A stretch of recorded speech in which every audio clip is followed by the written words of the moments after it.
Hey everybody, what is going on? I hope you guys are all doing well, and welcome to another tutorial video. In this video, I'm going to be explaining to you guys how you can upgrade your Squarespace plan, so let's get right into it. Now, to upgrade your plan, it's a very simple process. What you're going to do first, once you're on your website, is you're going to click on Settings in the bottom left.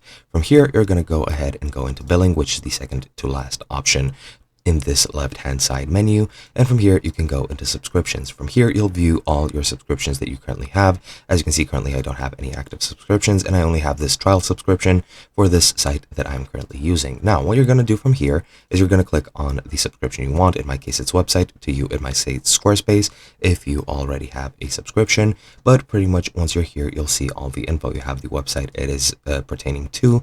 You'll see since when it is online and when it expires, if you have a free trial plan, and if you have a paid for plan, you'll see when your next billing is due.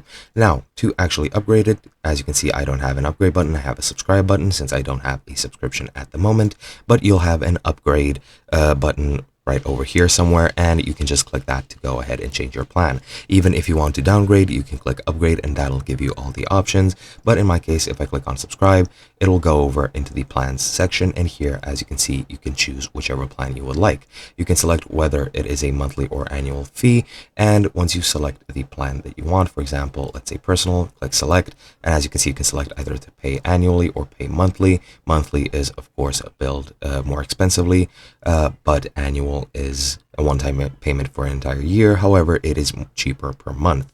And yeah, as you can see, if I go by 25 per month, that times 12 is $270 and if you go to pay annually, it is $192 plus applicable taxes if you so choose. And then you select whichever you want, confirm selection, and then you add your information as well as your payment information as well. And once you enter everything, you'll be subscribed to the plan that you wish. And that is basically it. I hope you guys enjoyed, and I'll be seeing you guys in another video.